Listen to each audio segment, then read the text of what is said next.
Ladies and gentlemen, saints and sinners. Now you know the Wicked House and the Rum and Bone Show support small businesses in the community, which is why I'm going to tell you a little bit about a good friend of ours, Sister Raven, over at Spirit Raven Creations. She's a Reiki master, aromatherapist, and spiritual worker with decades of experience. And at Spirit Raven Creations, she provides a wide array of spiritual products and services, from handcrafted anointing oils, herbal powders, and curios to psychic readings, ritual work, and Reiki services. You can find Sister Raven and all her wonderful creations online at sisterraven.wixsite.com. That's sisterraven.wixsite.com, or on Facebook at Spirit Raven Creations. And if you want some extra gravy with them fixins, tell the good sister Doc sent you and use promo code RumandBones10 at checkout to get 10% off your entire purchase. That's promo code RumandBones10 at checkout. Now go on and show Sister Raven at Spirit Raven Creations some wicked love.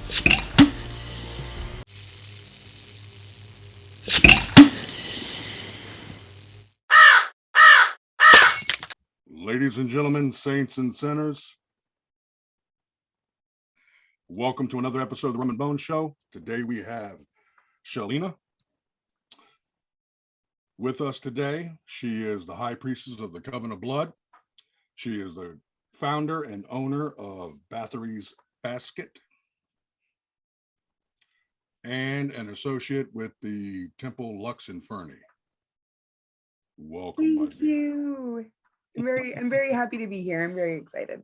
I'm excited to have you. Now, we actually got connected through the Shannon Williams from the Temple Lux Inferni. And it got me curious about the Coven of Blood and everything that you're about, because of my own practice, the left-handed path and things of that nature. We work with certain things. So I thought I'd invite you on and have a chat with you and see what you got going on. Well, yeah, I mean, I'm always happy to talk about it. I tend to be a bit of an open book. What you see is generally what you get. So yeah, anything you want to know.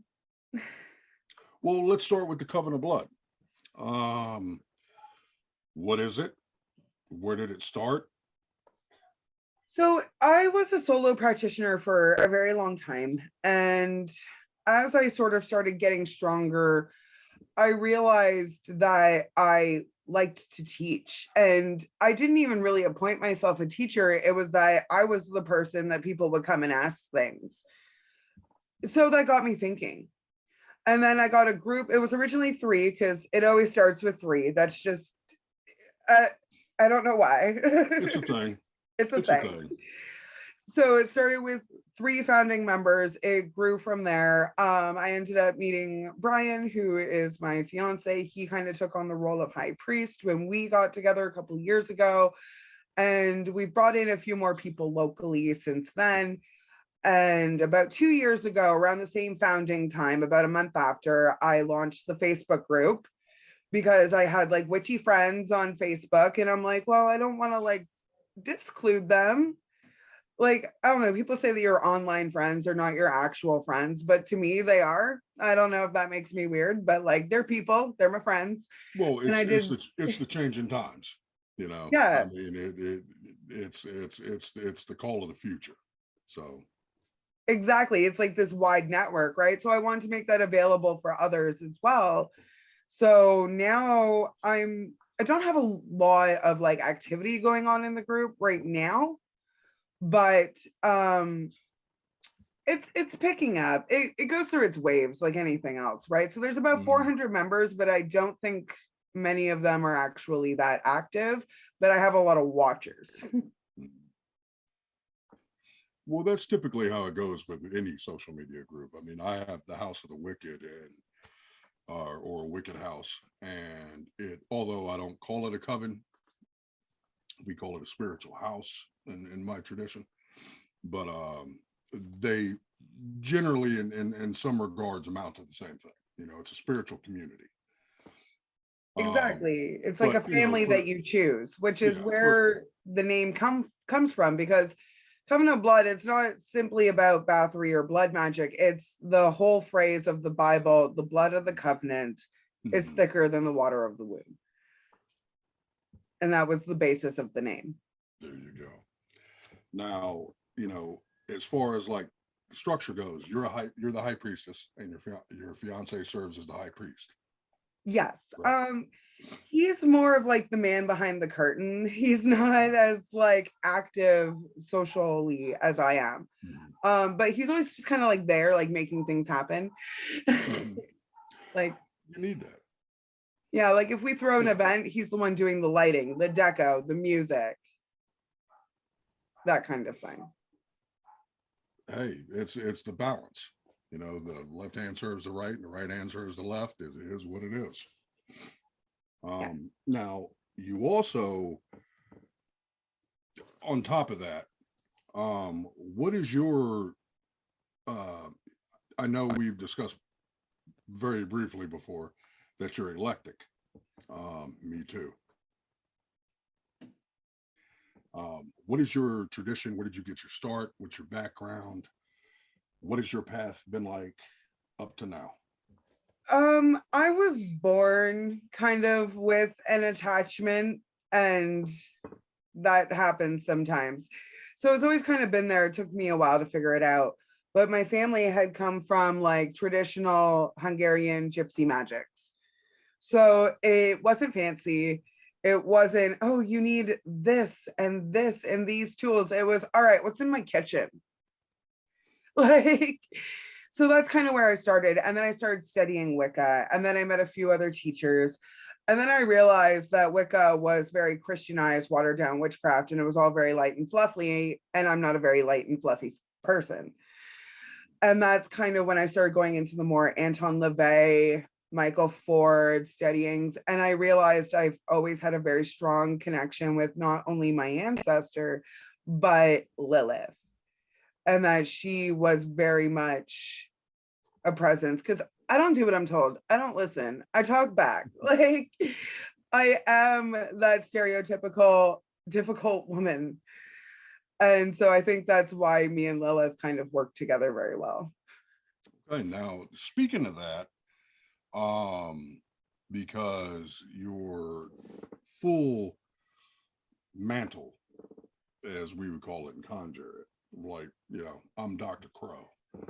That's not my birth name, but that No. is the spiritual mantle that I operate under. That's how the spirit recognizes me. That's my, you know, I guess today the kids would call it branding, but on a spiritual level, your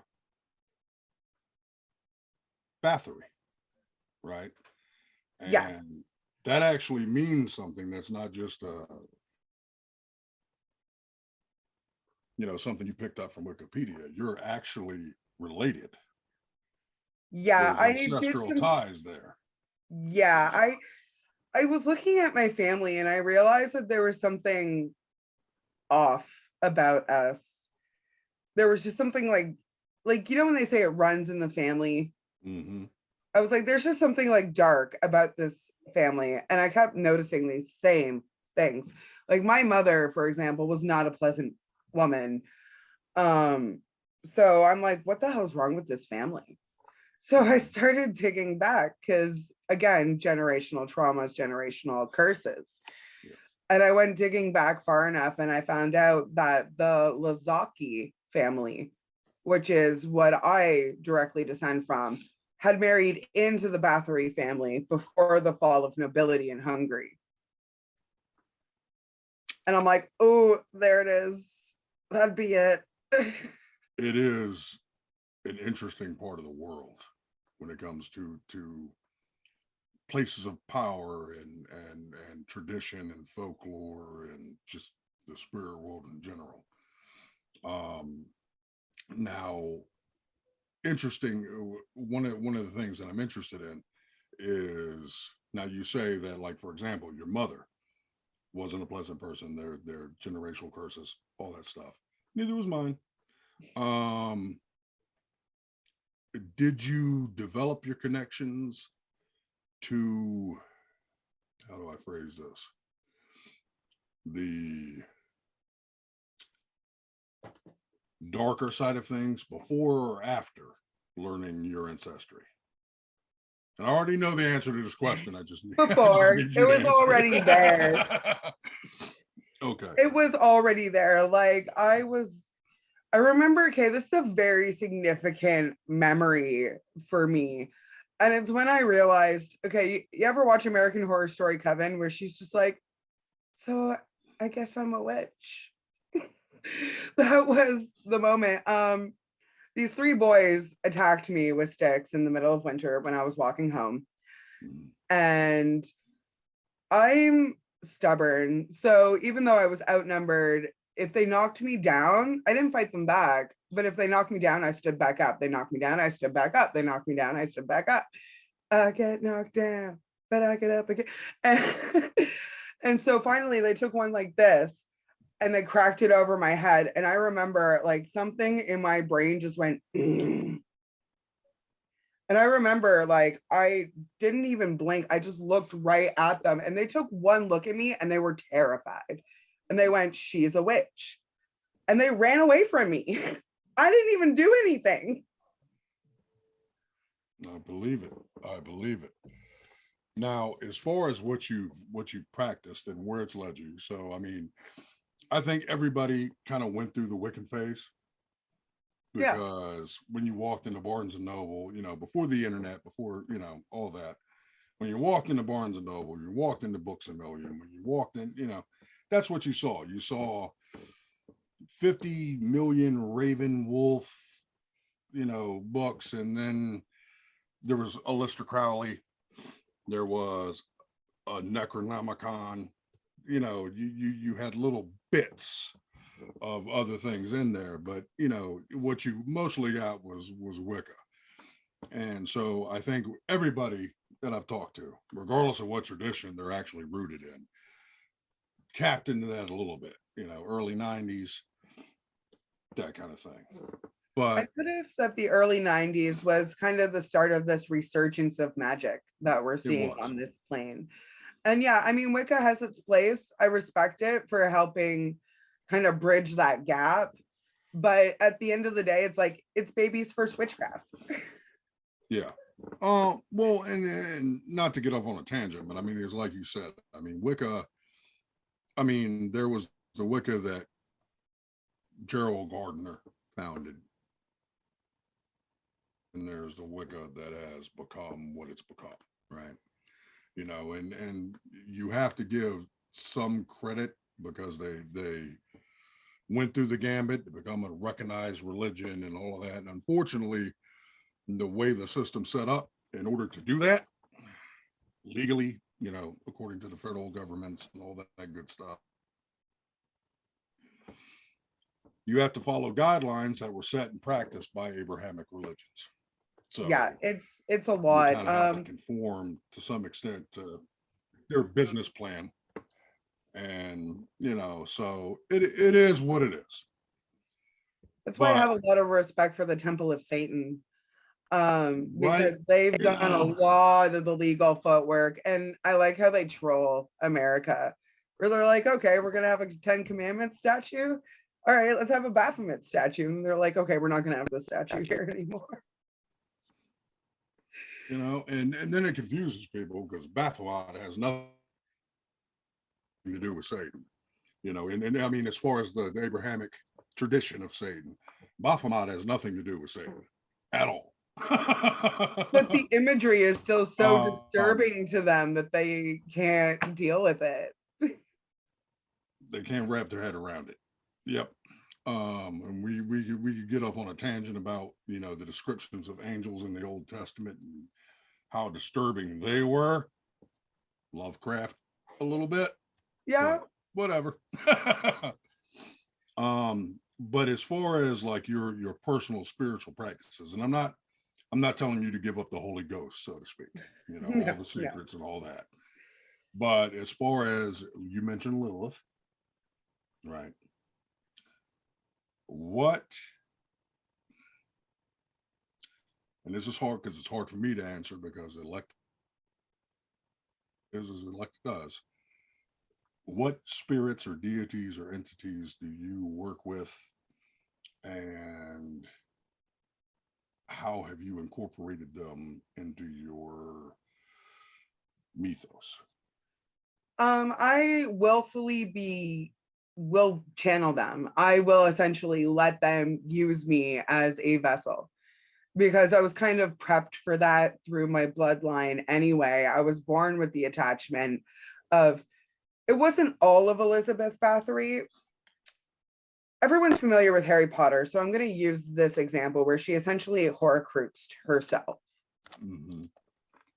And that did not go well. So I was born with a piece of that whole.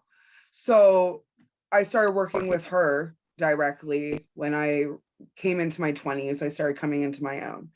And then from there it became Lilith, and most recently Medusa has been showing up as well. Because I've been doing a lot of work with the dark feminine and empowering women and helping them take back their power that has been stolen from them. And that is something that Medusa is very, very passionate about. Not a lot of people know the true story of Medusa, but she was not, yes, it was not consensual, and she was essentially punished for it. Yeah, which made the first victim blaming, right? So she's angry. Which is weird, and you know, not that I'm an expert in Greek mythology. You know, I mean, I know what I know. I'm not educated. I'm well read, but you know, I don't claim to be a scholar in anything. But it's weird because Athena, in and of herself, is a symbol of feminine power, right? Especially when you contrast her to Ares or Mars. You know, she is the wisdom in war. She is the strategy against the, you know, the berserker. She's the, you know, you would think if anyone was going to be sympathetic to Medusa and her cause, it would be Athena. Now, you know, there, and that's where it gets tricky because there are different versions of the mythology, where in some of them it was Hera, and some of it, you know, but the main one, the one that really got passed down, was, you know, she was a priestess of Athena. She was sexually assaulted by Poseidon, and because of that, she was punished by Athena with her form. The snakes, right? And people say that it was to take her beauty because Athena was jealous. From the personal genosis that I've had, it was like a backhanded form of protecting her, because Athena, even though she was a deity, she was still kind of at the mercy of all these like male deities, right? So she had to do something. Mm-hmm. She couldn't just let it slide, because then she's going to lose respect from all these guys. So she gave Medusa the ability to never be harmed again, because any man who gazed upon her would turn to stone. So it wasn't to strip her of her beauty, it was to deny men from ever gazing upon it. Yeah, so I mean, even though she was given this ability to be protected, it doesn't mean that she's necessarily happy about it. Now she's a monster. Now she can't do anything. Well, it goes back, and I mean, when you look at conjure magic and the occult in general, you know, and you look at mythology, you know, sometimes those curses are blessings. Sometimes those blessings are curses, you know, and I mean, even within Greek mythology, and, you know, that's one of the things that, you know, you can look into Greek mythology. And one of the things that we connect on is the fact that Greek mythology, we can relate to it. because the gods are flawed, because they're not perfect. They're not all knowing. They're not all, they're powerful, Oh yeah. but they're flawed too. I mean, you can just look at Zeus and Hera's relationship. And let's talk about toxic relationships here. I mean, Yikes. you can go on and on. That's another thing I like about the Norse pantheon as well, is again, the gods are flawed. They are people. Like my fiance, he works with Loki. And so by extent, I have worked with Loki. And like Loki is just the walking equivalent of a dick joke. Like at his essence. I mean, and to a very large extent, he absolutely is. But I love that about him. And he actually helped me appreciate spiders because I used to be afraid of spiders, but he is the spider god. So I kind of had to learn to be okay with them. And with that, what is your path forward for the Coven of Blood? Like, what are you? If anything, what are you hoping to? Where are you hoping to take it?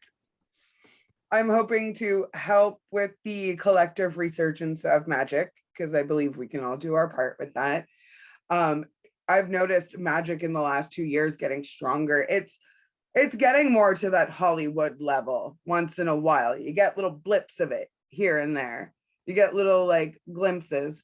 So that, but particularly I'm trying to build, what's the word? It's not a home. It's sort of a home, I guess, like a commune of safe space. Eventually, I do want to get land and get the hell out of here before things get really, really bad. But everything, they've designed it so that you can't do that because everything costs a bajillion dollars. So that is my biggest roadblock right now. But overall, I just want to help make an army of powerful witches. I actually was in church for a couple of years. I don't know why. I don't know what I was doing there. I went to Sunday school. Right? I guess I was trying to find some answers. I was trying to find some answers, and I'm like, these ain't it. Mm-hmm. But I have felt that like holy presence, like, because it was a pretty spiritual church. It had some Jews. I just didn't like the hypocrisy. And I'm like, I can't deal with that. Well, that's it. And then that's the difference. I mean, whenever you sign up to an organized religion, no matter how beautiful the religion is, at some point you're asked to drink the Kool-Aid. And sometimes the Kool-Aid, because the Kool-Aid is man mixed. And sometimes that mixture does not jive with the spirit, and that's where the wicked come in, or the elected. It was the treatment of women. It was the serve men. I'm like, if I'm serving men and it's on a plate. Like, for example, you can look at it like this with Lilith. You can look at Adam as a high priest. You can look at Eve as a high priestess. They knew God. They were spiritual. They were connected. They were juiced. Lilith's the wicked. Lilith's the witch. Lilith's the outsider, the outlier, the outside the box, outside of Eden. And that's kind of when I use the word wicked, that's what I mean. Okay. And you can even and I've been using it for years, but now in modern times they've even tapped in on it with the Wizard of Oz tale and the Wicked Witch. Now, when you really look at the story, the Wicked Witch was not wrong in her, discrepant, in her attitude. Dorothy, I mean, you can look at it like Dorothy was the villain of that story, Right? Just showing up trying to take over shit. Who are you? Right? Those are my sister's shoes. Like, what are you doing? So that's kind of how I look at it. That's how I kind of take it. And that's what the Wicked House is built off of. Well, as you can clearly tell from my background here, I'll give you guys a little. I am a huge fan of Disney. That's my Lilith right there, and my Maleficent and my Disney villains. Because one thing I've noticed about Disney is that Disney knows a lot. And what they're doing now with this resurgence and this revamping of all the Disney movies is that they're showing that the villains, they either weren't as bad as you thought, the story was skewed, or they became that way for good reason. Like if you look at Maleficent, having her wings taken was a metaphor for being assaulted, for having your power taken.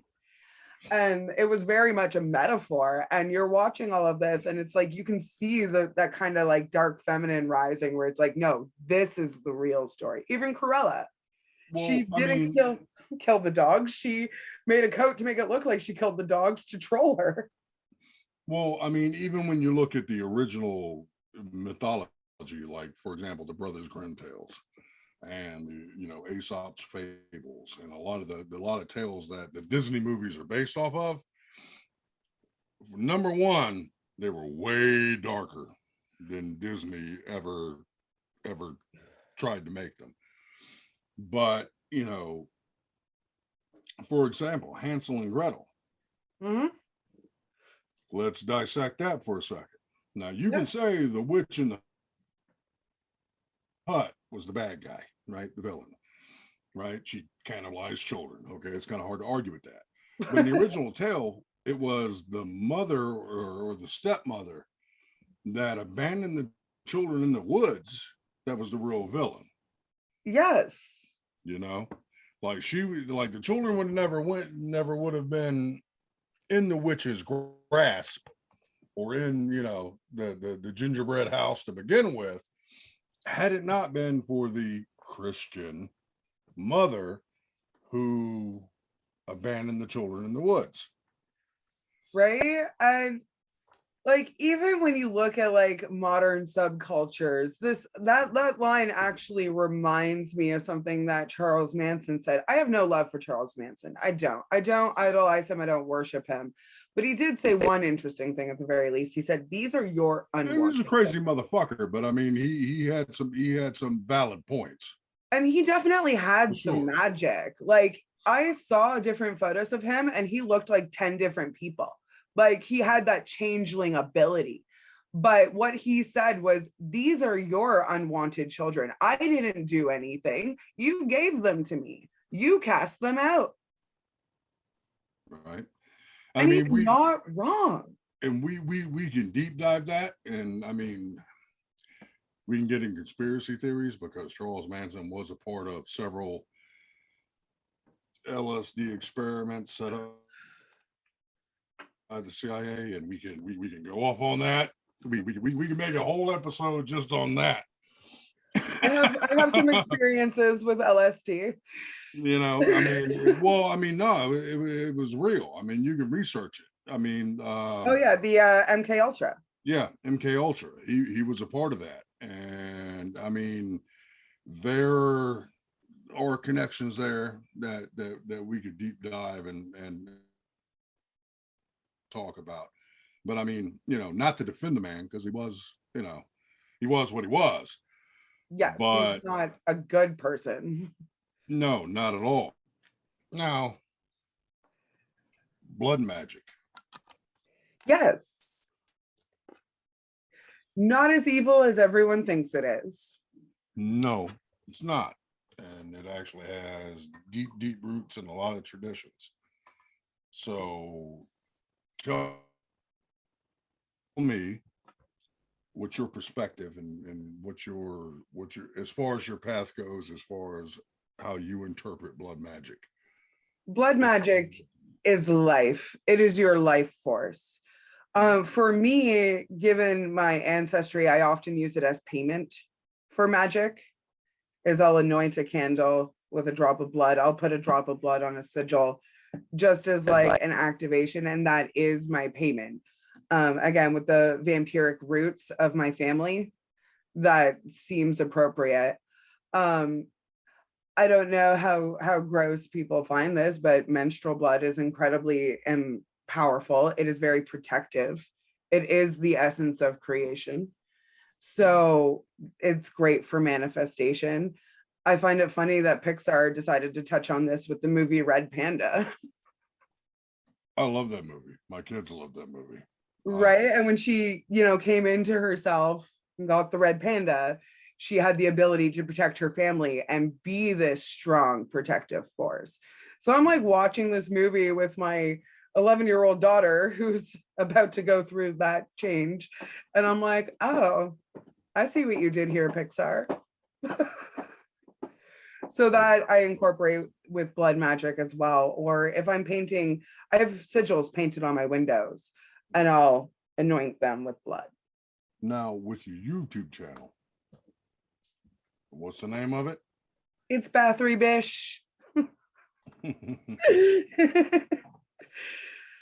And we'll have all the links and all the links to all the things in the description. But what is your target there? Like, what are your goals? What are your... It's a free teaching platform. I find a lot of like so-called spiritual teachers out there are like, pay me $500 and I'll teach you how to use witchcraft. No, I don't. If you want me to do spell work for you, you want a product, yes, I'll take money. You want a tarot reading? Yes, I'll take money. But knowledge, one of the things that really bother me about the church is how much they withhold knowledge. And I don't think it should be withheld. And I decided to make the YouTube channel. I previously had a different channel with another girl. We had a falling out and that channel got scrapped. But originally it was, I got really sick and tired of people asking me the same question 16 times. Again, being a teacher, you have 5 different people that want to know how to do the same thing. I don't feel like sitting there and explaining it 5 times. Here's a video, here's the link. I would much rather send you a video and be like, hey, if you have any questions, DM me. I completely feel you on that one. Right? So it became a lot easier that way as a teaching tool. Now, Like, on that level, I know we've talked about the Temple Lux Inferni, and we've talked about the Coven of Blood, and I just know that you're going to be teaching and releasing some knowledge on those platforms. What is your structure? Are you taking apprentices? Or are you just going to throw it out there and see what happens? I'm pretty selective. I've had to like take away some Coven members where I'm like, hey, this is just not a good fit. So I'm looking for a circle that, like, just because I'm a high priestess, I don't put myself on any kind of pedestal. It just means I'm the teacher. I'm the point of contact. I don't like tyrannical, militant high priestesses that are like, you have to do everything my way. I'm a chaos witch. Like, I work with chaos. I will take a little bit of this, a little bit of that, and let's see what happens. That's the Lokian in me. Why not? Absolutely. So the goal is to give us a group, a family, a place to learn where you can simply be yourself. Don't be dead weight. Don't be super negative, but you don't have to follow any specific path. You don't have to follow any specific deity because we are all in this together. We are all here to learn together. We are all one consciousness subjectively experiencing itself. That is my kind of overall belief. So it's kind of like just a safe place. Okay, the best way to describe it, did you ever watch Hunchback of Notre Dame? Absolutely.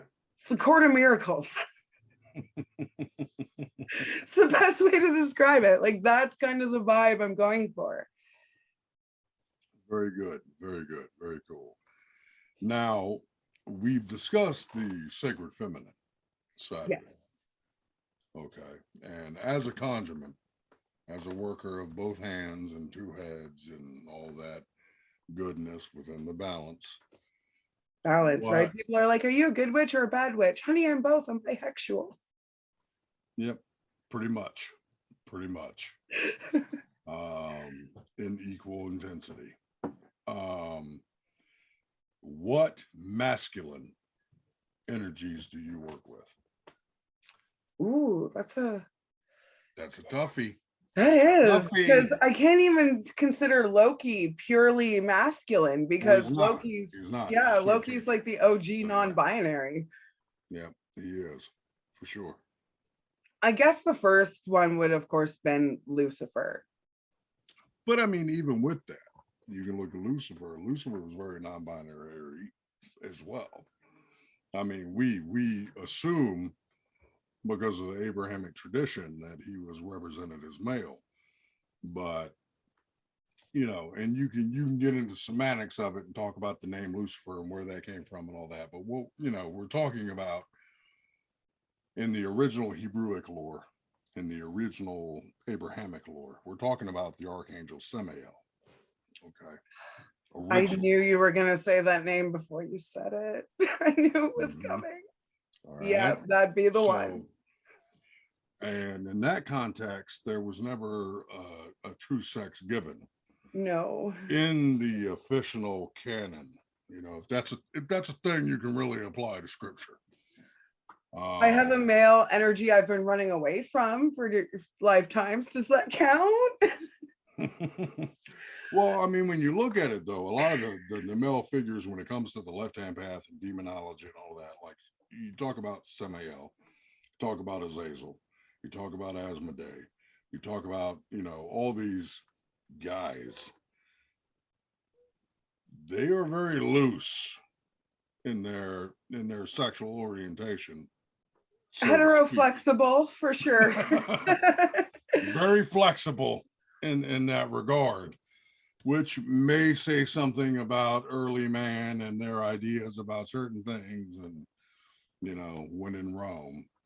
But, yeah, Rome was not a heterosexual place. No. Well, here's the odd thing about Rome. I mean, if we're going to deep dive into that history, on the surface, for example, Augustus Caesar, or Octavian, was very pious, very, very strict on the morality of sexual nature and all of that. But at the same time, it was one of the reasons why he was thought in such high regard was that he was not only the nephew of, but possibly one of the lovers of Julius Caesar. Right? Like there's a lot of tea there. Yeah. There's a lot of murky water to deep dive in that regard. But I mean, when it comes down to it, the masculine side of things, working with the balance and what it does, right? Like, for example, what is the masculine twist to Medusa? What is the and this is a perplexing question. It is. I like what is the counterbalance to Medusa? Like what is her counterbalance?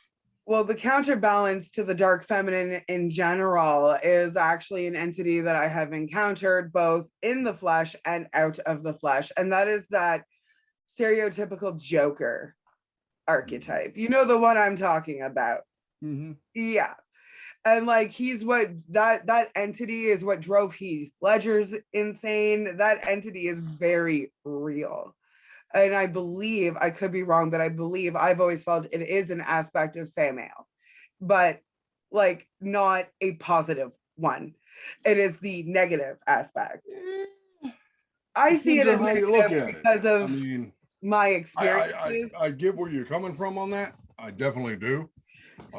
Because it has not been looked at very positively by media and Hollywood and all of that phase of things. But I mean, one of the things I like to point out to when it comes to Samael, all right, is that even in the scriptures that talk about him, yeah, he's still considered an archangel. Yes. He's not a fallen. He's not one of the Watchers. He's not one of the Grigori. He's not. He is considered an archangel. You know, he's placed among the seven in many texts. Now, of course, that changes depending on which text, which apocrypha, which, you know. Right. I've more read it as like he's a primordial. He's a primordial darkness. Well, That well, I mean, if you're going to go by the Abrahamic side of things, he's the original archangel of death. You yeah. know, he's the angel that caused the flood. He's the Yeah. angel that burned Sodom and Gomorrah. He's the angel that visited the curse of the firstborn on Egypt. He's basically, if you're going to read it by the Abrahamic text, he's God's hitman. When God needs some dirt done, he goes to Samael. But it was also Samael who found Lilith wandering in the desert and then was like, oh, girl, well, why don't you just come home with me? And that created like the first Joker Harley dynamic. Well, that, and you can even see it reflected in other cultures. You can see it reflected in, all right, for example, Greek mythology, you know, Typhoon and Echidna. Yeah. You know, you can see it reflected in many aspects and many different folklore. Even going back to the Mesopotamian Sumerian text of Inanna. Yep, you got it. Going into the underworld and coming out. Yep. You see it in Hades and Persephone. Actually, you know what? As far as male deities go, I guess Hades would be one that I do work with. Now that I think about it, I don't mind Hades. I'm a Scorpio. One of my ruling planets is Hades. He's like a very grumpy accountant, suburban dad. Really, really much so is. Like, he gets a bad rap. He really does. He does. Like, Hades is probably the least evil of all the underworld gods. Like, I don't know why people hate on him so much. Right? Like, he's a tax like, he's an accountant and bookkeeper, man. Like he's rich as fuck. Like I don't understand why, you know, but whatever, you know. Meanwhile, Persephone is the one you have to actually watch out for. Yeah. Yeah, she'll come right for you. You'll just be like, kick it, baby. Like if you really want to know who the gangster, like when it comes to Greek mythology, when it comes to the underworld, when it comes to that side of things, if you really want to know who the gangster and all that is, it's Hecate. Hecate's the bitch. You know, she's the one that, you know, she's the Don Corleone. It's kind of like an introduction. Before I started working with, okay, you notice how like you almost like you work with a certain deity and then they like pass you off to another deity. They're like, okay, we're good. Here. Hecate was one of the first ones that came to me, and she was just like, you're doing all this shit wrong. She's brutal. Like, even when it comes to pronunciation of her name, like nobody can agree. Yeah. Hecate. For me, like one of my first incarnations was in Egypt, so I know it as Hecate. She was known to the Egyptians. She was known to the Phoenicians. She was known to the Assyrians. She didn't stick on one culture. She's like, she was known to, you know, she's almost like the Morganan, you know, in Celtic culture. You know, she was across borders, a different level of thing. That being said, so is Lilith. You know, you can look at Lilith the same way. Lilith transcends cultures. You look at Sumerian cultures, they have the Lilitu. They have, you know, entire branches of spirits named after her. Or even if you look in like Scandinavian, Polish cultures, there's Lilith. Yeah. I mean, it's definitely a thing that transcends cultural boundaries.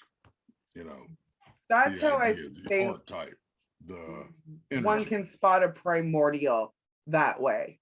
Yeah. Because they are older than this universe. They are older than time. They're older than maybe everything. We don't know.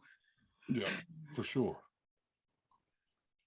I find it funny though that I named my daughter Eve because I liked the name. Mm-hmm. And then I became a follower of Lilith, and I'm like, Eve always comes after Lilith. The universe has its humor. No. Now, it definitely does. It absolutely does. It's like a funny little inside joke. Also, her middle name starts with L. So on paperwork, it's Eve L. Green. Eve L. Very good. Now, as far as the future of the coven goes, and like again, I know you're an associate, as well am I, of the Temple Lux Inferni. What are your plans going forward? What can we expect from Miss Bathory? Well, events. I do have a new moon ritual coming up. So I found it funny that like new moon kind of landed on the 31st going into April Fool's Day. And Medusa has been calling me to do basically like a wide scale vengeance ritual against men who deserve it. And it's not even that I'm doing anything personally, because, there's always someone who's going to be like, well, what if they give you a name and they actually didn't do anything wrong? Well, that's not for me to judge. That's for Medusa to judge. Thoughts and prayers, yo. And I'm essentially summoning her and giving her a list of names. And I'm like, you mad? You mad? You want to go fuck somebody up? Here you go. Very good. So I'll be doing that online. That's an online event. The pandemic kind of like messed up my progress a little bit because I wanted to have more large scale events. I wanted to have more in-person stuff happening, but it's been a lot of online. Now, I mentioned Loki before and the spiders. That happened during witch camp last year. I made a witch camp. And basically we set up on a beach for a day. We bring nothing but paint and ourselves and food and provisions. And the idea is to make magic with what you got. So we comb the beach. We look for things, branches, twigs. And when we went there the first time for witch camp, that was last year, I first launched that. We found this big lead L. It was just like a big metal L there for absolutely no reason. And the place was covered in spiders. And I wanted to leave. I do not like spiders. They are not my friends. Or they are. They are. So Loki, I love that he teaches you to see the good and the bad and the bad and the good. And he is the master of just roll with it. So I'm like, okay, well, I'm not calling it off. Like, we're here now. So I just dealt with the spiders. I just dealt with them. And they stayed over there and I stayed over here. And I'm looking at the webs and I see all these rainbows coming through. And I'm like, that's really beautiful. And I learned to appreciate them. And he's got a sense of humor. We were all signing the rock because we just like tagged that whole beach. And we're all signing the rock. And I was going to put Loki is here. And I moved the piece of paper on the rock and there's just a big ass spider. Just a big ass spider right under the paper. And I'm like, yep, there he is. Now, do you know the story of Arachnia? No, actually. Really? Yeah. Very similar to the story of Medusa. It actually involves Athena as well, but in the Greek mythology, there was this woman who would weave tapestries, and her work was renowned.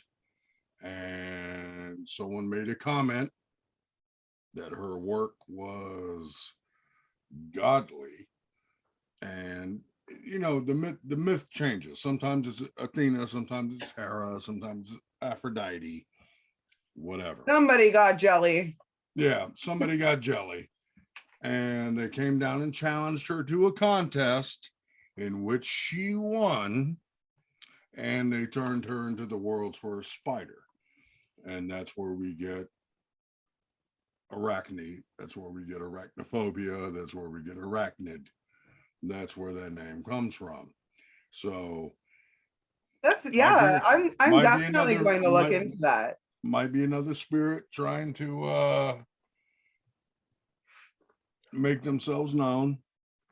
I think definitely, because last night I was with one of my, I call her like my main, like she was like there with me from the founder. Like she's like my best friend. She's practically my sister. And so like we were actually doing some magic last night, and I was like going kind of like this with the hands, and I was like weaving my hands. And then she looks over at me, she goes, "Does your High Priestess form have anything to do with spiders?" I was like, It's a thing. yeah, because I guess as I was doing that, she saw like the legs come up like behind my back. So it's very interesting that you mentioned that. Thank you. I have research to do now. But yeah, so to get back to the question, yes, witch camp, things like that. I love to make videos and post them about the events. So witch camp will be one. We have an Alice in Wonderland themed party coming up as well. Really now? Yes. You got room for a Mad Hatter. Always, always. Come on. Always. And my daughter, who's also a Scorpio and 11 and rather bossy, has decided that she wants to be the White Rabbit so she can just boss everybody around and tell them that they're late. They're late. Yeah, they're late. So that is kind of, all of them sound whimsical, but there's always a purpose. The beach magic is to teach you how to roll with it, how to use what you got. Like we were just writing our desires on rocks and tossing it into the lake. Things like that, making little sigils in the sand. And the Alice in Wonderland is kind of to teach about astral realms and shifts of perception. It does tend to be a spirit journey. The tea is definitely spiked because it wouldn't be an Alice in Wonderland party if it wasn't. I'm down with that. Yep. And that collectively kind of opens the door, because I've noticed psychedelics, I did them recreationally, but then I did them as shamanistic, and it's different when you set a purpose. It's way different. And I've noticed that like it doesn't show you what's not there, it shows you what is there. It's peeling back the layers. It's opening the veil, as we say. So basically that's going to be happening on summer solstice, and I'm just inviting all the fairies to come. It's at my house. I want to start getting larger venues now that the pandemic's over, but it's just held in my house. What we do is I have a decently sized backyard. It's not huge, but we have a ritual pit, and we just transform the backyard. We did the same thing for Halloween. Very nice. And will this be, how do I put this? Will people be able to connect with this through the Coven of Blood and through like where are you laying out the RSVP list? All the events get posted to the main Facebook group, because I can't necessarily put all of this stuff on my main page all the time. I am trying to get a degree for social service worker. They may not take that very well in some regards. So it's all through the Facebook group. And basically, like, I usually live stream at least some of it. I'll make a video. I'll just kind of like live stream what's going on.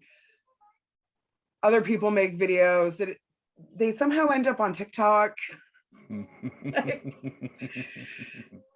had one party that was for inner child healing, because we all have very sad, very wounded inner children. And it was a bunch of grown-ass adults sitting around in onesies playing with lights. And that was the whole idea, to just play. Down with that. Let's get some Legos. Right? Yeah, we had like lights, we had like little things, like we had art supplies out, and the idea was to make a mess. Play. I'm completely down with that. Awesome. It may not be like structured high magic. It's a little bit unorthodox, but it gets the job done. Well, you ever watch Brave? Your magic isn't very direct, is it? It gets the job done. To wrap it up, if people want to learn more about you, want to learn more about what you're doing, where can they find you? They can find me on Facebook, YouTube, and I do have an Instagram, but I never use it. So Coven of Blood under Facebook, and anything else that it's Bathory Bish is my tagline for everything else. So, I mean, I'm pretty easy to find. I appreciate you. I appreciate you coming down and talking with me. It has been a pleasure, and I hope to do it again soon. Absolutely. Thank you so much for having me. Saints and Sinners, thank you for sticking around to the end of the video. If you want to see more wicked content, please like, subscribe, and share. And if you want to support us further, you can go over to Wicked House on Patreon and subscribe. Get bonus features, exclusive content, live interviews, Q&As, the whole works. We at the Wicked House appreciate your support. Cheers.